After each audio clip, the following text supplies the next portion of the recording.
आज के हमारे इस कार्यक्रम में आप सभी दर्शकों का हार्दिक स्वागत, अभिनंदन। दर्शकों, हमारे समाज में आज भी महिलाएं स्वास्थ्य, शिक्षा और समान अधिकारों से वंचित हैं, पिछड़ी हुई हैं। महिलाओं को समान अधिकार मिले, पुरुषों के समान अधिकार मिले, वो शिक्षित हों और उसके प्रति उनके में जागरूकता हो।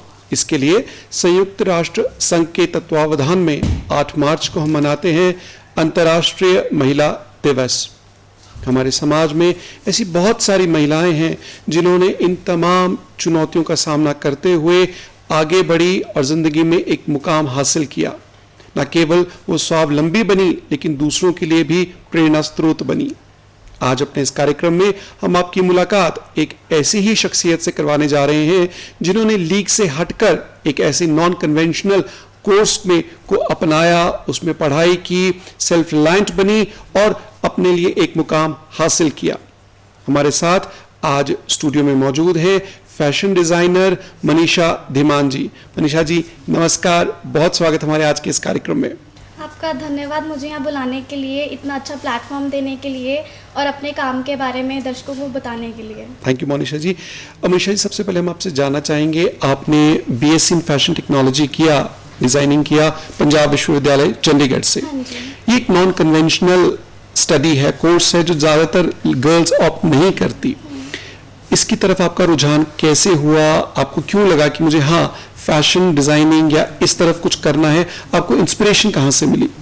इस चीज़ के बारे में मैंने +2 के बाद डिस्कवर किया कि मुझे फैशन में जाना है। इससे पहले मैं आर्टिस्टिक फील्ड में शुरू से ही जुड़ी हूँ। जब मैं हाई स्कूल में थी, सबसे पहले तो ये कहीं ना कहीं हेरिडिटरी है, क्योंकि मेरी मदर जो हैं वो मतलब आर्टिस्टिक फील्ड में रहे हैं, उन्होंने सीखा है।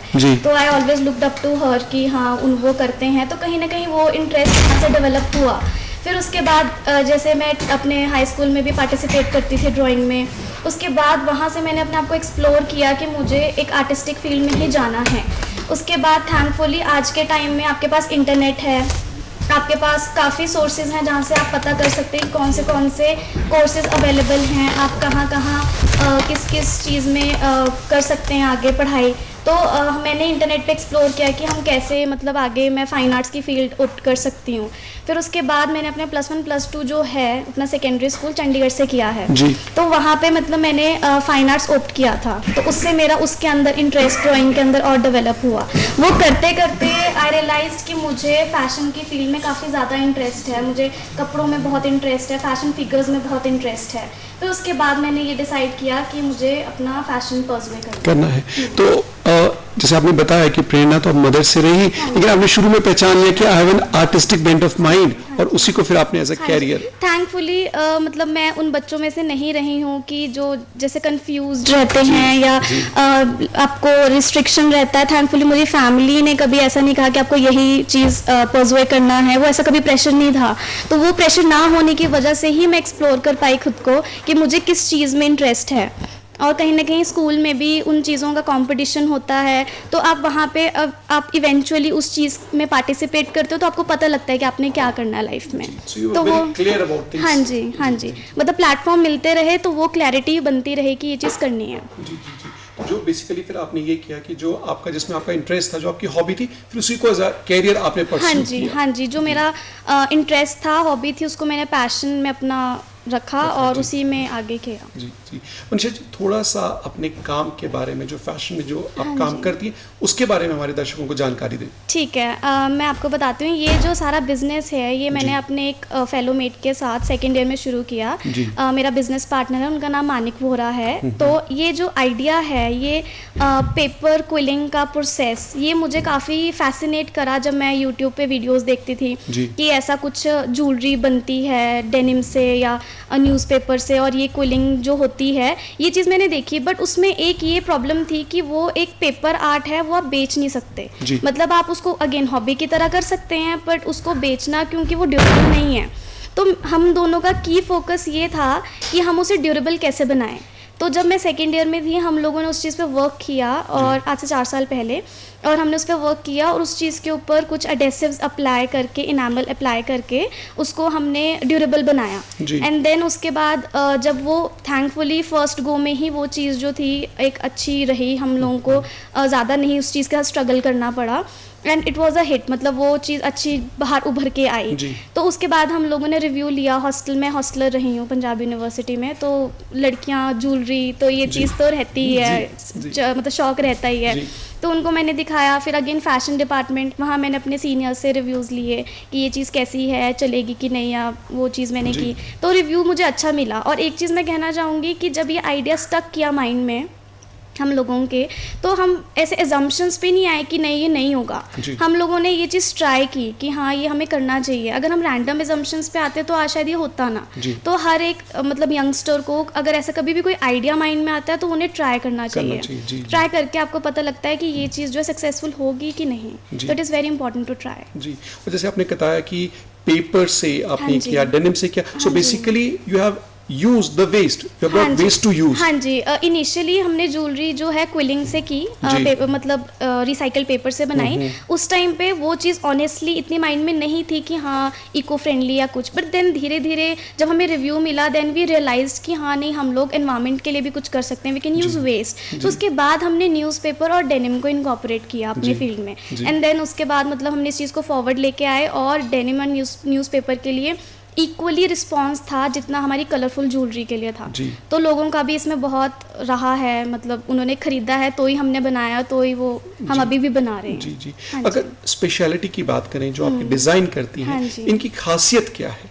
उनकी खासियत यही है कि ये पेपर होने के बाद भी ड्यूरेबल हैं। पेपर है इसलिए ये बहुत लाइट वेट है। मतलब जैसे लेडीज़ जो हैं अपने इयरिंग्स पहनती है तो वो काफ़ी हैवी होते हैं, ये एक इशू है क्योंकि कान में दर्द रहता है। तो वो चीज़ से वो काफ़ी मतलब हमें इतना इसलिए अच्छा रिस्पांस मिला क्योंकि वो ज्वेलरी काफ़ी लाइट वेट है। और सेकंड ऑब्वियसली इको फ्रेंडली, क्योंकि चाहे थोड़े ही लोग खरीदते हैं, चाहे ये इतने नेशनल या इंटरनेशनल प्लेटफॉर्म पे नहीं है, बट अगर हम थोड़ा सा भी एनवायरनमेंट में कंट्रीब्यूट कर सकते हैं तो it makes a huge difference. तो वो हमने अपने पार्ट पे किया है चीज़, तो ये इको फ्रेंडली रहा है। जी, और अगर हम बात करें अपने प्रधानमंत्री आदरणीय नरेंद्र मोदी जी की भी, तो वो भी बहुत जोरों शोरों से हर प्लेटफॉर्म पे वोकल फॉर लोकल के लिए वो बहुत प्रखर से उठाते हैं। तो मुझे लगता है ये बहुत एक अच्छा उदाहरण है, चाहे वेस्ट से है और लोकल के लिए। जब आपने इस फील्ड में कदम रखा, इसको अपनाया, तो कैसा रिस्पॉन्स रहा लोगों का? इनिशियली जब हमने ये शुरू किया, जैसे मैंने आपको बताया कि हमने हॉस्टल में रिव्यूज़ लिए लड़कियों से कि उनको ज्वेलरी कैसे लगी। तो उन्होंने मतलब जैसे इनिशियल 2-3 मंथ्स में हम लोगों ने 20 पेयर्स बनाए जस्ट टू ट्राई कि वो रहेगा कि नहीं रहेगा। वो हमारे थैंकफुली सेल हो गए। फिर हमें लगा कि नहीं इसमें शायद कुछ है जो लोग पसंद कर रहे हैं।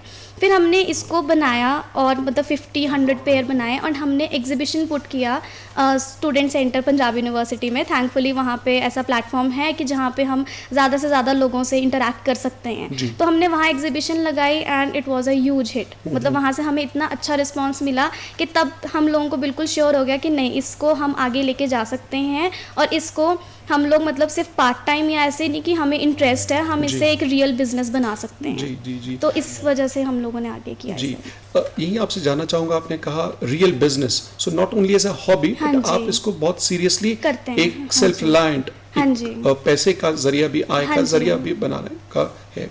अगर हमारे जो दर्शक हैं वो इस फील्ड में आना चाहें या इसकी ट्रेनिंग लेना चाहें तो वो कैसे हो सकता है, कहाँ से वो सीख सकते हैं? अभी तक जैसे हम लोग 2 ही लोग हैं जो ये बनाते हैं और सेल करते हैं। मतलब due to economical reasons, lack of platform, हम अभी नहीं उतना लेवल पे अर्न करते कि हम किसी को हायर करें, सिखाएं और उन्हें अपने अंडर मतलब एम्प्लॉयमेंट बेसिकली इतना लेवल पे हम नहीं जनरेट कर पा रहे हैं। बट अभी इनिशियल स्टेजेस हैं आपकी जहाँ पे यू आर सस्टेनिंग योरसेल्फ। हाँ जी, कि हम खुद का एक बिल्ड कर रहे हैं कि उसके अंदर मतलब एक एम्प्लॉयमेंट जनरेट करने की कैपेबिलिटी आए। पर हाँ ये चीज़ है कि हम लोग मतलब इसके बारे में बिल्कुल लोगों को सिखा सकते हैं, बता सकते हैं और इनफैक्ट हम एम्प्लॉयमेंट भी दे सकते हैं क्योंकि इसके जितने हमने इसका सर्वे किया है या जितने एग्जीबिशंस हमने लगाई हैं इसको बहुत अच्छा रिस्पांस मिलता है। अगर प्लेटफॉर्म हमें और बड़ा मिले तो डेफिनेटली हम ये चीज़ सिखाएंगे भी और आगे इससे एम्प्लॉयमेंट भी जनरेट करेंगे। मनीषा जी, जब ये थॉट आपको आया, ये आइडिया आया कि लेट्स परस्यू इट, तो जाहिर सी बात है बहुत सारी चुनौतियां आपके समक्ष होती बहुत सारी ऑब्स्टिकल्स आई होंगी, तो क्या क्या चुनौतियों का आपको सामना करना पड़ा? As I said earlier, lack of platform, क्योंकि आपको जब आप इनिशियल स्टेज पे एज एन आर्टिस्ट के लिए बहुत डिफ़िकल्ट है खुद को बिल्ड करना, खुद के लिए रिकॉग्निशन पाना बहुत डिफ़िकल्ट है। मतलब आपको काफ़ी ज़्यादा स्ट्रगल करना पड़ता है प्लेटफॉर्म ढूंढने में, फर्स्ट थिंग। सेकेंड ये कि हम जैसे 2 लोग हैं, हम लोग आगे कुछ न्यू इतना इन्वेंट नहीं कर पाते हैं, क्योंकि अगेन हमारे पास प्लेटफॉर्म नहीं है, we can't generate that much of finance for our sales. तो एक वो भी इशू हम लोगों के लिए रहा है हमेशा से। तो ये 2 चीज़ें हैं जो मतलब रही हैं हम लोगों के लिए एज अ प्रॉब्लम। प्लेटफॉर्म मिलेगा तो मुझे नहीं लगता कि हमें इतनी प्रॉब्लम्स फेस करनी पड़ेंगी। जी, अपार्ट फ्रॉम अगर प्लेटफॉर्म की बात करें, लोगों को समझाना बहुत डिफिकल्ट है कि आप क्या कर रहे हो। मतलब कई बार ये आर्ट समझाना ही लोगों को इतना डिफिकल्ट हो जाता है कि ये अच्छा ये पेपर का ही है तो ये इसमें क्या ऐसा कि हम इसको लें, या ये इतना महंगा क्यों है। It is very difficult to convey a message कि it takes time, it takes labour, it takes मतलब lot of effort to build that thing. तो वो चीज़ के लिए मतलब ये चीज़ लोगों को बताना ही बहुत डिफ़िकल्ट है। तो वहाँ से भी मतलब अगर लोग समझें तो इस चीज़ के लिए काफ़ी मतलब आर्टिस्ट के लिए बहुत अच्छा रहेगा। जी, तो ये जो चैलेंजेस आपके सामने आए, जैसे आपने कहा लोगों को कन्विंस करना, क्रिएटिविटी के बारे में बताना, अगर सपोर्ट की बात करें, आपके डिपार्टमेंट, विश्वविद्यालय या परिवार, उनका सहयोग कैसा रहा? जैसे मैंने आपको बताया, फैमिली ने कभी किसी चीज़ के लिए ऐसे रोका नहीं कि क्या दो, चाहे वो फिगर आउट कर रहे थे कि हाँ ये क्या कर रही है, या ये मतलब इसमें तो बहुत, उन्होंने मुझे बनाते हुए देखा सब कुछ, मुझे और मेरे फेलोमेट को। तो वो ये देखते कि पूरा दिन बैठे रहते हैं, बना रहे हैं, रिस्पॉन्स है कि नहीं है। बट हाँ, उन्होंने कभी ये नहीं कहा कि बेटा इसको छोड़ दो या ये मत करो। सेकेंडली, हाई स्कूल से my maths teacher Ruchi ma'am, I am really thankful to her. उन्होंने मतलब हमेशा मुझे बहुत सपोर्ट किया, टिल नाउ वो मेरा बहुत बड़ा सपोर्ट है इमोशनली, क्योंकि बहुत इंपॉर्टेंट होता है। और उसके बाद मेरी फाइन आर्ट्स टीचर जस कंवल मैम, उन्होंने फाइन आर्ट्स मतलब वो इतने अच्छे टीचर हैं, उन्होंने बहुत सीरियसली उस चीज़ को सिखाया। मुझे कभी किसी इंस्टीट्यूट की एक्स्ट्रा क्लासेस की ज़रूरत नहीं लगी, उन्होंने इतने अच्छे तरीके से सिखाया। एंड टिल डेट मैं अभी भी एक्स स्टूडेंट होने के बाद भी पंजाब यूनिवर्सिटी से एसोसिएटेड हूँ, जस्ट बिकॉज ऑफ मेरे अनु मैम हैं, मेरे डिपार्टमेंट के लेक्चरर। उन्होंने इतने प्लेटफॉर्म्स दिए हैं, इतने कि कोविड के दौरान भी ये बिज़नेस कंसिस्टेंट रहा और यूनिवर्सिटी से मैं जुड़ी रही जस्ट बिकॉज ऑफ हर। तो वो अभी भी इतना ज़्यादा सपोर्ट कर रहे हैं कि मतलब, एंड अगेन हम विमेन एम्पावरमेंट के बारे में बात करें, they all are women, so it has been a huge support from their side. तो ये 3 लेडीज़, तो I am really thankful. Manisha ji, थोड़ा सा आपसे जानना चाहेंगे, ये जो आपका आर्ट है, क्रिएटिविटी है, इसकी प्रिपरेशन के बारे में, क्या रॉ मटेरियल्स यूज करते हैं, किस तरीके से आप इनको फैब्रिकेट करते हैं, बनाते हैं? ठीक है, मैं थोड़ा सा सामान लेके आई हूँ अपने साथ। जैसे आप ये देख सकते हैं कि ये पेपर है, ये बिल्कुल मतलब अभी मुड़ रहा है, इसके अंदर कुछ नहीं है। फिर उसके बाद मैं एक और चीज़ लेके आई हूँ, ये एक साइड से आप देख सकते हो कि ये पेपर है, दूसरी तरफ से ये वेल कोटेड है जी। तो ये हम 2-3 स्टेजेस में इसको कोट करते हैं और ये बिल्कुल ऐसे ड्यूरेबल हो जाता है। हाँ, इनफैक्ट ये अभी एक तरफ से इनामल नहीं है, still it is very durable. फिर उसके बाद मैं आपको दिखाना चाहूँगी कि हमने न्यूज़पेपर का बनाना शुरू किया था सामान। तो ये न्यूज़पेपर के लिए भी हमें बहुत अच्छा रिस्पांस मिला। इसमें भी इट इज़ नॉट क्विलिंग, ये क्विलिंग नहीं है, क्विलिंग ही नहीं करते हम, सिर्फ हम न्यूज़पेपर डेनिम से अलग तरीके से बनाते हैं, पर ये इको फ्रेंडली की तरफ रहता है। तो ये चीज़ है, आप इसको देख सकते हो, ये शिमर कर रहा है, न्यूज़पेपर है फिर भी। और ये मैग्नेटिक राखी है, ये हमने राखी पे लॉन्च की थी। अच्छा जी। आप उतारने के बाद इसे as a fridge magnet use कर सकते हैं, क्योंकि हर साल राखी के बाद बहुत बड़ा मतलब कार्बन फुटप्रिंट बहुत रिलीज होता है। तो वो चीज़ एक बहुत बड़ी प्रॉब्लम है। हम इतना सेलिब्रेट करते हैं एंड देन एनवायरनमेंट के लिए इतनी बड़ी प्रॉब्लम। तो अगर ये कोई इसको मतलब फेंक भी देगा, पानी में बहा भी देगा, ये तब भी प्रॉब्लम नहीं है। कोई यूज़ करना चाहेगा तो आप फ्रिज मैग्नेट डेकोरेटिव पीस इसको यूज़ कर सकते हैं। हाँ जी, लोगों ने अपने इस पे फोटोग्राफ्स लगवाई हैं, आप as a fridge magnet use कर सकते हैं या अलमीरा मैग्नेट कहीं पे भी। तो वी ट्राई, बेहतरीन एक एग्जांपल हम कह सकते हैं जो हम कहते हैं 3 R's, reduce, reuse and recycle. तो उसका एक बहुत अच्छा सा एग्जांपल है। In fact newspaper is already a recycled stuff and उसको हम फिर भी एक लाइफस्टाइल प्रोडक्ट में कन्वर्ट करके उसका यूजेज और बढ़ा रहे हैं। मनीषा जी, क्रिएटिविटी है, वेस्ट से है और इससे आप एक आजीविका भी कमा सकते हैं। ये थॉट, ये इनोवेटिव आइडिया कहाँ से आया था? How did it click to you?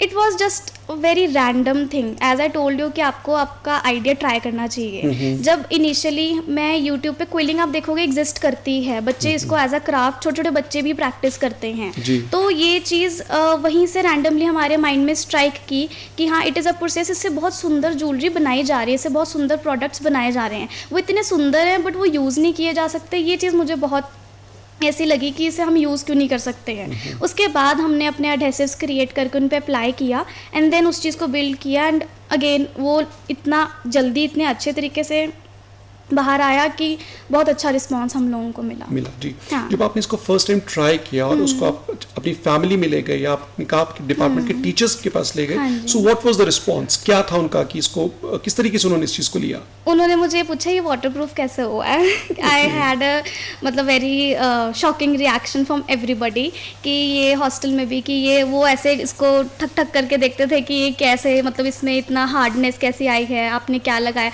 तो सबका ये सवाल था कि इसको वाटरप्रूफ कैसे किया है। उसके बाद धीरे धीरे उन्होंने देखा कि हाँ नहीं सही में बहुत अच्छी चीज़ है, ट्राई करके देखा, मैंने गिफ्ट भी दिए काफ़ी इनिशियली कि हाँ ट्राई करके देखो, मुझे रिस्पांस मिले कि ये सस्टेन रहेगा भी कि नहीं, एंड देन इस तरीके से मुझे मिला रिस्पांस मिला। तो जो आपके क्लासमेट्स थे, बैचमेट्स थे, तो कभी ये नहीं उन्होंने सोचा कि हम भी इसके साथ जुड़ें या उनकी कोई क्वेरीज रही हो या उनको इसमें इंटरेस्ट जागा हो, तो वो हम आपसे जानना चाहेंगे कि उनके साथ कैसा रिस्पांस रहा था आपकी फ्रेंड्स का जब आपने उनको गिफ्ट दिया? So it was a unique thing to them. हाँ जी। तो क्या रिस्पांस उनका रहा था? Were they curious to know about it? हाँ जी बिल्कुल। मुझे हमेशा से मतलब बहुत अच्छा रिस्पांस, फैशन डिपार्टमेंट में मैक्सिमम फीमेल्स रहती हैं जी। तो मतलब अगेन उन्होंने मुझे बहुत सपोर्ट किया। उनको मैंने कुछ मेरे ब्लॉगर फ्रेंड्स बैचमेट्स हैं, जैसे ब्लॉगिंग बहुत आजकल चल रही है, तो शुरू से उन लोगों को जैसे मैंने दिया कि हाँ आई नीड योर सपोर्ट, मुझे एडवर्टाइजमेंट के लिए थोड़ा अपने पेज पे प्रमोट करोगे, तो उनको मैंने एज अ गिफ्ट दिए, इन रिटर्न उन्होंने मुझे प्रमोट किया, तो they supported me in this way and my friends were really happy to see कि ये कुछ ऐसा क्रिएट हो रहा है and to wear these earrings, so it was a good response. ये जो काम है, क्या कोई व्यक्ति इसको part time side by side भी कर सकता है और it requires full time devotion? मैंने अपने बाय चॉइस इसे फुल टाइम दिया है, अदरवाइज किसी ने पार्ट टाइम भी करना है तो वो पार्ट टाइम बिल्कुल कर सकते हैं। अगर किसी को शौक है इस चीज़ को, इनफैक्ट कर भी रहे हैं, ऐसा नहीं कि क्विलिंग में एज अ ब्रांड मैं ही ये काम कर रही हूँ, बहुत क्विलिंग आर्टिस्ट्स हैं जो इसको शौक के उसमें ही मतलब कर रहे हैं, उनका प्रोफेशन उनकी फील्ड कोई और है बट वो इसको एज अ हॉबी कर रहे हैं जी। हाँ जी। मनीषा जी, जो आपके डिज़ाइन है, चाहे वो ज्वेलरी के हैं चाहे लाइफस्टाइल ये प्रोडक्ट्स हैं, तो इनके डिज़ाइंस के आइडिया कहाँ से आपको आते हैं? जैसे हमारे पास इंडिया में we have enormous traditional knowledge हमारे पास है, क्राफ्ट है, चाहे वो मधुबनी पेंटिंग्स हैं, छत्तीसगढ़ का ट्राइबल आर्ट है, तो ये जो आइडियाज़ हैं, जो डिज़ाइंस हैं, ये कहाँ से आपको क्या प्रेरणा लेते हैं? हम लोगों को ये आइडियाज़ लोगों से मिले हैं। जैसे हमने एग्जीबिशन लगाई तो इनिशियली हमारे पास सिर्फ ज्वेलरी थी, in obviously I am a girl, I was interested towards accessories, तो हमने ज्वेलरी बनाई एंड देन उसके बाद हमारी शॉप पे कुछ मेल आते थे कि अच्छा सिर्फ ज्वेलरी है, हमारे लिए कुछ नहीं है। फिर वहाँ से लोगों ने पूछना शुरू किया, कोस्टर्स हैं, फ्रिज मैग्नेट्स हैं, किचन्स हैं, वहाँ से आइडियाज़ जनरेट हुए कि हाँ कोस्टर्स भी बन सकते हैं, फ्रिज मैग्नेट्स भी। तो लोगों से हम लोगों को एग्जीबिशन लगा के फेस टू फेस बात करके हम लोगों को ये आइडियाज़ मिले। कुछ मेरे प्रोफेसर्स कि इसको इस तरीके से डेवलप करो, ये लाइफस्टाइल प्रोडक्ट बन सकता है, ये ज्वेलरी बन सकती है, तो ये आइडियाज़ मुझे मेरे फेलो मेट्स, मेरा डिपार्टमेंट, लोगों से, कस्टमर्स से मिले हैं। कोई भी हम बिजनेस स्टार्ट करते हैं, चाहे वो छोटा हो बड़ा हो, फाइनेंस इज ऑलवेज रिक्वायर्ड। जब आपने इसको शुरुआत किया तो इसमें लागत कितनी है, उसकी कॉस्ट क्या है? बहुत हैवी है, अगर कोई व्यक्ति इसको अपनाना चाहे, इसमें आगे जाना चाहे, तो इसकी इनिशियल कॉस्ट क्या है या बहुत खर्चीला है, कैसे उसको कर सकता है? नहीं, ऐसा कुछ नहीं है कि ये बहुत खर्चीला है। जैसे कि आप देख सकते हो न्यूज़पेपर, डेनिम, ये लोगों से हम लोगों ने इकट्ठा किए हैं और फिर हम लोगों ने डेवलप किए हैं। इसमें से मैं आपको कुछ दिखाना चाहूँगी, जैसे कि ये आप देख सकते हैं डेनिम ज्वेलरी। तो इसमें जब आपने डेनिम आपने लिया है और जैसे आपने किसी का वेस्ट प्रोडक्ट, वो कपड़ा है, उनको नहीं पहनना है, ये उसके बाद थोड़ी बहुत इसमें और इन्वेस्टमेंट होती है, जैसे कि इसको जोड़ने का सामान या पेंटिंग कलर्स या ये थ्रेड, ये इस तरीके से। तो इसमें बहुत ज़्यादा इन्वेस्टमेंट वैसे मटेरियल वाइज नहीं है, इसमें आपकी आर्टिस्ट्री और आपकी लेबर कॉस्ट है, आपके टाइम की कॉस्ट है, आपकी क्रिएटिविटी मेन है। हाँ जी। इसमें जैसे आप ये वाला इयरिंग देख सकते हो, इसमें ये सारी पेंटिंग हम लोगों ने खुद की है, तो आप खुद सोच सकते हो कितनी सी चीज़ पे इतनी पेंटिंग करना इसको 2-3 घंटे लगते हैं बनाने जी। में, तो इसकी कॉस्ट उसी चीज़ की, इसका प्राइस उस पे डिपेंड करता है। अदरवाइज इसकी मटेरियल कॉस्ट बहुत लेस है। हाँ और बेसिकली यू आर यूजिंग या रीयूज हम कह सकते हैं, रीयूजिंग द ओल्ड थिंग्स, चाहे वो डेनिम है चाहे वो पेपर है, तो ये बहुत बड़ी खासियत इस चीज की है। जी हाँ जी। तो उसके बाद हम लोगों ने, जैसे आपने मधुबनी आर्ट की बात की, तो ये हम अपनी ज्वेलरी में भी इनकॉर्पोरेट करते हैं ताकि लोगों तक जाए, वो पूछते हैं कि क्या पेंटिंग है, मधुबनी आर्ट है, तो इसे ट्रेडिशनल इंडियन आर्ट फॉर्म्स जो हैं और प्रमोट होता है। हाँ जी, विच इज़ वेरी इंपॉर्टेंट, क्योंकि ट्रेडिशनल इंडियन आर्ट फॉर्म्स जो है कुछ वैनिश होते जा रहे हैं, बहुत कम लोग प्रैक्टिस करने वाले रहे हैं उस चीज़ को, तो ये हम लोग उसमें इनकॉर्पोरेट करते हैं। इसमें कुछ और एग्जांपल्स, जैसे ये भी मधुबनी आर्ट है इसके अंदर। हाँ जी। और ये जैसे painting, as I told you कि ये पेंटिंग हम खुद करते हैं तो ये सारे, और न्यूज़पेपर के इयरिंग्स, इसका इतना अच्छा रिस्पॉन्स है। हम लोगों ने देहरादून में अपनी एग्जीबिशन लगाई थी, people were crazy about newspaper and denim earrings.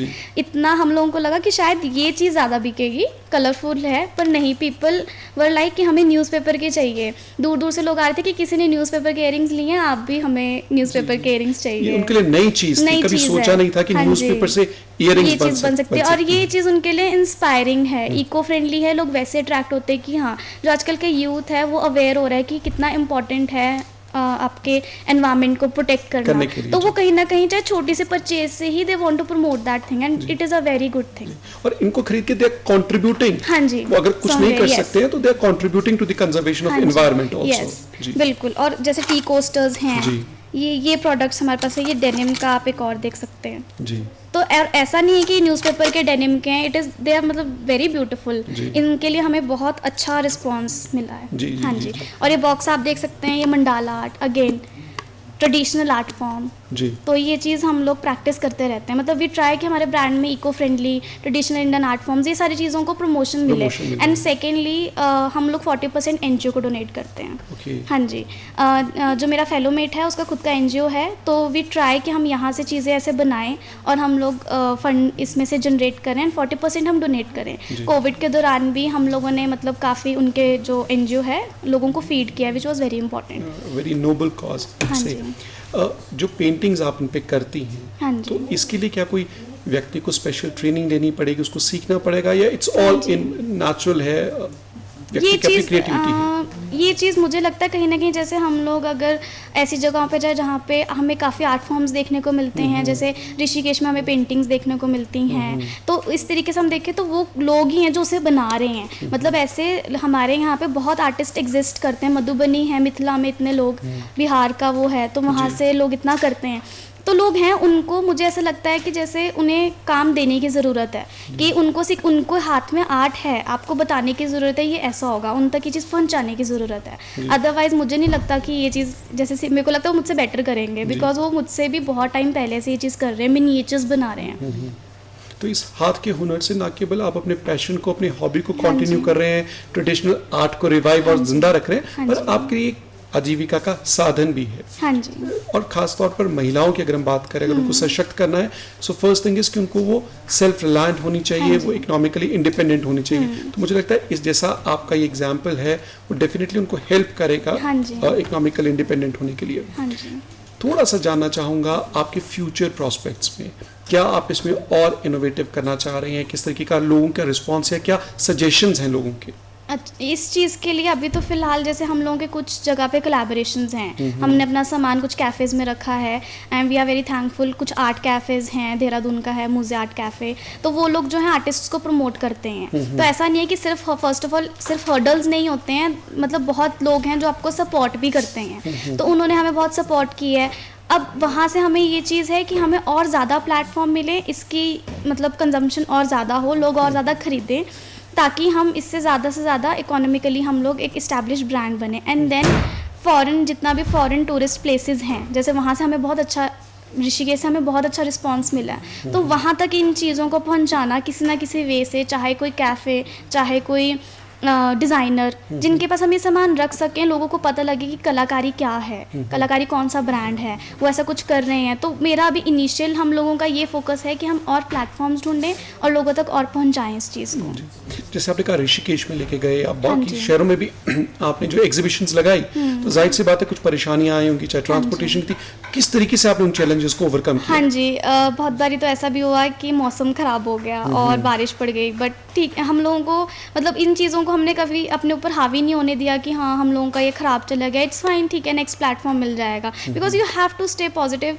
क्योंकि इस चीज़ को आगे इतना लेके जाना बहुत डिफ़िकल्ट है अगर आप सिर्फ हर्डल्स के ऊपर फोकस करोगे कि ये नहीं हो रहा है, वो चीज़ नहीं हो रही है। एंड देन ट्रांसपोर्टेशन इतना हम लोगों को उस चीज़ का नहीं थैंकफुली रहा इशू, बस ज़्यादातर यही चीज़ रही है कि हाँ आपने पहले ढूंढना है कि आपको कहाँ एग्जिबिट करना है, अगर मिल गया, हाँ इकोनॉमिकल वाइज कभी कभी एग्जीबिशंस बहुत कॉस्टली होती हैं, तो यू हैव टू, आपके ऊपर प्रेशर होता है कि आपने उतना फंड मतलब इसमें से निकालना है, and then you have to pay, तो वो माइंड में कैलकुलेशंस रहती हैं इस चीज़ के लिए। अदरवाइज हाँ मौसम हो गया, कभी कभी एग्जीबिशंस कुछ चलती नहीं है, इतना क्लाइंट नहीं आता है, then again you have to stay positive कि it's fine, maybe next time. जी। जो लोग इसको एज अ पैशन या हॉबी या कहीं वो भी इसको अपनाना चाहें, क्या कहना चाहेंगे आप उनके लिए? मैं इनको यही कहना चाहूँगी कि आप, एज आई सेड अर्लियर, कि आपको ट्राई करना चाहिए, even if it is a hobby, आप उसको ट्राई करके देखो, लोगों से रिस्पांस लेके देखो, लोगों से रिस्पांस लेना, सर्वे करना बहुत इंपॉर्टेंट है। ये चीज़ मुझे अपने डिपार्टमेंट में भी पढ़ाई गई है कि सर्वे कंडक्ट करना किसी चीज़ को लेके, किसी प्रोडक्ट को लेके बहुत इंपॉर्टेंट होता है। आप वो करते हो, आपको पता लगता है कि वो चीज़ बिकेगी, उससे आप जैसे पैसे कमा सकते हो कि नहीं, वो चीज़ आपको पता लगती है। फिर उसके बाद हॉबी को पैशन बनाने में क्या प्रॉब्लम है, जब you are generating money out of it, तो वो चीज़ आपको करनी ही चाहिए। आपके आइडिया आया है, आप उसे करो, चाहे आप किसी और फील्ड में हो, पेंटिंग करने का मन है, पेंटिंग करो, करके देखो, सिंगिंग करने का मन है, सिंगिंग करके देखो, तो वो चीज़ आपको करनी चाहिए। जी। Being a lady, being a girl, जो दूसरे हैं आपके फेलो मेट्स, वो भी कुछ करना चाहें ऐसा इनोवेटिव, तो क्या आप उनको बताना चाहेंगे, कोई एग्जांपल आप उनको देना चाहेंगे, this field they can pursue as a livelihood, जिससे वो इकोनॉमिकली इंडिपेंडेंट बन सकें?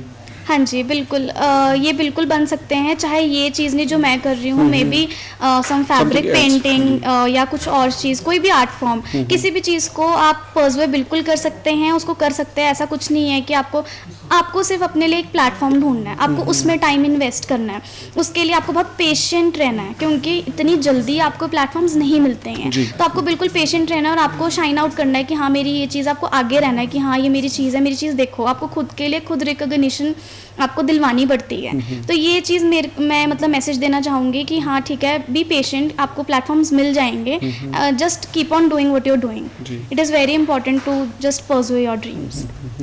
जैसे आपने कहा प्लेटफॉर्म की है और सपोर्ट की ज़रूरत है, अगर हम बात करें सरकार की या डिस्ट्रिक्ट एडमिनिस्ट्रेशंस की, so what kind of help do you expect from the government? अभी जैसे आपको पता है MSME जो है उसके अंदर काफ़ी फंड जनरेट हुआ, मतलब हमारी ये एक्सपेक्टेशंस रहते हैं कि वो आर्टिस्ट तक, वो उन लोगों तक पहुँचे जिनको उसकी ज़रूरत है, क्योंकि fund is the key element कि आपको उस चीज़ को बढ़ाने के लिए ऑब्वियसली यू नीड मनी, आपको वो चीज़ बनानी है, चाहे किसी में कम रॉ मटेरियल यूज़ होता है या कम पैसे कम लगते हों, जैसे मेरे वाले में इन्वेस्टमेंट कम है, but still you need some sort of investment, ऐसा नहीं कि बिल्कुल इन्वेस्टमेंट नहीं है। एंड एज आई सेड कि एग्जीबिशंस में आपको इन्वेस्ट करना है, तो कहीं ना कहीं जैसे हम लोगों के हैंड DCH है, तो अभी we have applied for it for the card, तो वो एक आर्टिसन कार्ड है, उसके थ्रू आपको प्लेटफॉर्म्स मिलें, this is what I expect from government. जी, हाँ जी।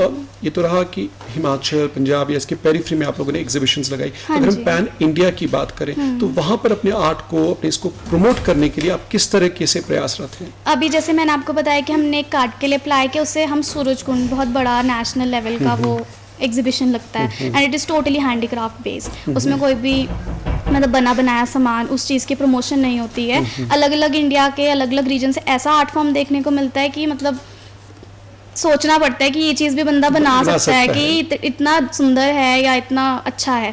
तो मेरा ये, हम लोगों का ये नेक्स्ट टारगेट है कि हम वहाँ तक जा पाएँ, हमारा कार्ड बने, विच इज़ वेरी इंपॉर्टेंट। तो वहाँ सूरजकुंड हो गया, पुष्कर मेला हो गया, ये बड़े बड़े लेवल के एग्जीबिशंस हैं। हाँ जी, फॉर नाउ। मनीषा जी, आपने समय निकाला हमारे कार्यक्रम में शिरकत की और इतनी महत्वपूर्ण जानकारी और अपनी क्रिएटिविटी के बारे में हमारे दर्शकों को बताया, इसके लिए आपका बहुत बहुत धन्यवाद। तो दर्शकों, ये था हमारा आज का कार्यक्रम, अगले कार्यक्रम में होगी आपसे फिर मुलाकात, तब तक ले दीजिए अनुमति, नमस्कार।